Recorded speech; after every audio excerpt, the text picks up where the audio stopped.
Hi friends, എല്ലാവർക്കും നമസ്കാരം. നമ്മൾ ഇന്ന് പഠിക്കാൻ പോകുന്നത് കഴിഞ്ഞ പരീക്ഷകളിൽ ചോദിച്ച അല്ലെങ്കിൽ ഇനി തുടർന്ന് ചോദിക്കാൻ സാധ്യതയുള്ള വളരെ കുറച്ച് ചോദ്യങ്ങളാണ്. അതിൻ്റെ ഒന്നാമത്തെ ഭാഗമാണ് ഇന്ന് നമ്മൾ ചർച്ച ചെയ്യുന്നത്. എല്ലാ മത്സര പരീക്ഷകളിലും NMMS ആയാലും USS ആയാലും അതേപോലെ തന്നെ PSC എക്സാമുകൾക്കും വരാൻ സാധ്യതയുള്ള ചോദ്യങ്ങൾ മാത്രം കോർത്തിണക്കിയ ഒരു സീരീസാണിത്. താല്പര്യമുള്ളവർ ക്ലാസ് കണ്ടതിന് ശേഷം സബ്സ്ക്രൈബ് ചെയ്യുക, കൂടാതെ ഒന്ന് ലൈക്ക് ചെയ്യുക, അതേപോലെ തന്നെ കൂട്ടുകാരിലേക്ക് ഷെയർ ചെയ്യുക. നമുക്ക് വേഗം ചോദ്യങ്ങളിലേക്ക് പോകാം. ഓക്കെയാണ്, സെറ്റാണ്. 9 ചോദ്യങ്ങളാണുള്ളത്. എല്ലാം കൃത്യമായിട്ട് പഠിക്കുക. എഴുതിയെടുക്കണം എന്ന് പറയുന്ന കാര്യങ്ങൾ കൃത്യമായിട്ട് എഴുതിയെടുക്കുക. കറണ്ട് അഫയേഴ്സ് ആണ്. കൃത്യമായിട്ട് എഴുതിയെടുത്ത് പഠിച്ചാൽ മാത്രമേ നമുക്ക് ആ മാർക്ക് സ്കോർ ചെയ്യാൻ പറ്റുള്ളൂ. ഓക്കെ, നമുക്ക് തുടങ്ങാം.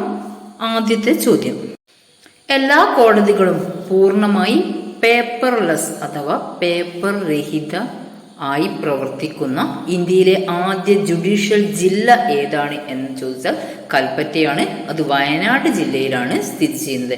എല്ലാ കോടതികളും പൂർണ്ണമായി പേപ്പർലെസ് ആയി പ്രവർത്തിക്കുന്ന ഇന്ത്യയിലെ ആദ്യ ജുഡീഷ്യൽ ജില്ല ഏതാണ്? ഉത്തരം കേരളത്തിലെ ചോദിച്ചാലും അതേ ഉത്തരമാണ്, കൽപ്പറ്റ, വയനാട്.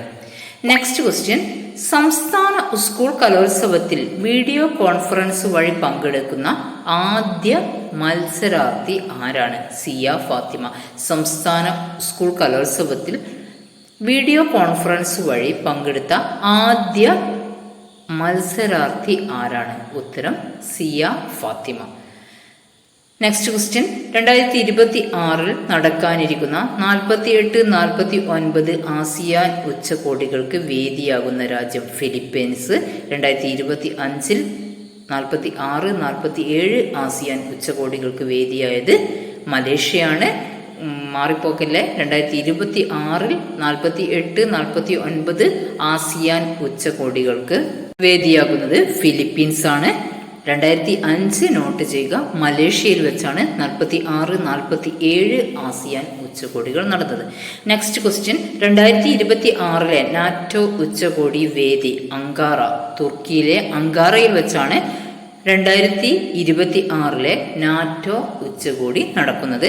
2025 നാറ്റോ ഉച്ചകോടി വേദി ഹേഗ്, നെതർലാൻഡിലെ ഹേഗിൽ വെച്ചാണ് 2025 നാറ്റോ ഉച്ചകോടി നടന്നത്. ഇതിൽ 2026, 2025 എന്ന് എഴുതിയൊരു 0 അധികമുണ്ട്. എഴുതിയെടുക്കുമ്പോൾ ശ്രദ്ധിക്കുക. 5 ചോദ്യങ്ങളാണ് പഠിച്ചത്. ഏതൊക്കെയാണ്? എല്ലാ കോടതികളും പൂർണ്ണമായി പേപ്പർലെസ് ആയി പ്രവർത്തിക്കുന്ന ഇന്ത്യയിലെ ആദ്യ ജുഡീഷ്യൽ ജില്ല ഏതാണ് എന്നതാണ് ആദ്യത്തെ ചോദ്യം. ഉത്തരം കൽപ്പറ്റ, വയനാട്ടിലെ കൽപ്പറ്റയാണ് എല്ലാ കോടതികളും പൂർണ്ണമായി പേപ്പർലെസ് ആയി പ്രവർത്തിക്കുന്ന ഇന്ത്യയിലെ ആദ്യത്തെ ജുഡീഷ്യൽ ഡിസ്ട്രിക്റ്റ്. നെക്സ്റ്റ് ക്വസ്റ്റ്യൻ: സംസ്ഥാന സ്കൂൾ കലോത്സവത്തിൽ വീഡിയോ കോൺഫറൻസ് വഴി പങ്കെടുക്കുന്ന ആദ്യ മത്സരാർത്ഥിയാണ് സിയ ഫാത്തിമ. സംസ്ഥാന സ്കൂൾ കലോത്സവത്തിൽ വീഡിയോ കോൺഫറൻസ് വഴി പങ്കെടുത്ത ആദ്യ മത്സരാർത്ഥിയാണ് സിയ ഫാത്തിമ. 2026 നടക്കുന്ന 48, 49 ആസിയാൻ ഉച്ചകോടികൾക്ക് വേദിയാകുന്നത് ഫിലിപ്പീൻസ് ആണ്. 2025 ആസിയാൻ ഉച്ചകോടി നടന്നത് മലേഷ്യയിലാണ്. അത് 46, 47 എഡിഷൻ ആയിരുന്നു. 4ാമത്തെ ചോദ്യം: 2026 നാറ്റോ ഉച്ചകോടിയുടെ വേദി അങ്കാറ. തുർക്കിയിലെ അങ്കാറയിൽ വെച്ചാണ് 2026 നാറ്റോ ഉച്ചകോടിയുടെ വേദി. നെക്സ്റ്റ്: 2025 നാറ്റോ ഉച്ചകോടിയുടെ വേദി ഏതായിരുന്നു? നെതർലാൻഡിലെ ഹാഗിൽ വെച്ചാണ് 2025 നാറ്റോ ഉച്ചകോടി നടന്നത്. ഈ 5 ചോദ്യങ്ങൾ സെറ്റായി എന്ന് വിചാരിക്കുന്നു. അടുത്ത 5 ചോദ്യത്തിലേക്ക് പോകാം. ഓക്കെ, സെറ്റാണല്ലോ. ക്വസ്റ്റ്യൻ നമ്പർ 6: വയലാർ രാമവർമ്മ സ്മാരക സാഹിത്യ പുരസ്കാരം 2025 നേടിയത് ആരാണ്? ഇ സന്തോഷ് കുമാർ. 49ാം വയലാർ രാമവർമ്മ സ്മാരക സാഹിത്യ പുരസ്കാരമാണ് 2025 നൽകിയത്. അത് ലഭിച്ചത് ഇ സന്തോഷ് കുമാറിനാണ്. കൃതി തപോമയ്യുടെ അച്ഛൻ എന്ന നോവലിനാണ് ഇ സന്തോഷ് കുമാറിന് 49ാം വയലാർ രാമവർമ്മ സ്മാരക സാഹിത്യ പുരസ്കാരം ലഭിച്ചത്. 2025 അദ്ദേഹത്തിന് വയലാർ രാമവർമ്മ സ്മാരക സാഹിത്യ അവാർഡ് ലഭിക്കുന്നത്? ഒന്നുകൂടെ പറയാം. വയലാർ രാമവർമ്മ സ്മാരക സാഹിത്യ പുരസ്കാരം 2025, അതായത് 49ാം വയലാർ രാമവർമ്മ സ്മാരക സാഹിത്യ പുരസ്കാരമായിരുന്നു 2025 നൽകിയത്. അത് ലഭിച്ചത് ഇ സന്തോഷ് കുമാറിനാണ്, നോവൽ തപോമയിയുടെ അച്ഛൻ. Next question. മലയാറ്റൂർ ഫൗണ്ടേഷൻ സാഹിത്യ അവാർഡ് 2026 നേടിയത് ആരാണ്? KV മോഹൻകുമാർ. മലയാറ്റൂർ ഫൗണ്ടേഷൻ സാഹിത്യ അവാർഡ് 2026 നേടിയത് KV മോഹൻകുമാർ. കൃതി ഉല, നിയോഗിയുടെ സഞ്ചാരങ്ങൾ മസൂദിയുടെയും. അദ്ദേഹത്തിൻ്റെ നോവലിൻ്റെ പേര് ഉല, നിയോഗിയുടെ സഞ്ചാരങ്ങൾ മസീദിയുടെയും. 2025 നേടിയത് അംബിക സുധൻ മങ്ങാടാണ്. അദ്ദേഹത്തിന്റെ അല്ലോഹലൻ എന്ന നോവലിനാണ് 2025 മലയാറ്റൂർ ഫൗണ്ടേഷൻ സാഹിത്യ അവാർഡ് ലഭിച്ചത്. 2026 മലയാറ്റൂർ ഫൗണ്ടേഷൻ സാഹിത്യ അവാർഡ് നേടിയത് ആരാണ്? KV മോഹൻകുമാർ. കൃതി ചോദിച്ചാൽ ഉല, നിയോഗിയുടെ സഞ്ചാരങ്ങൾ മസീദിയുടെയും.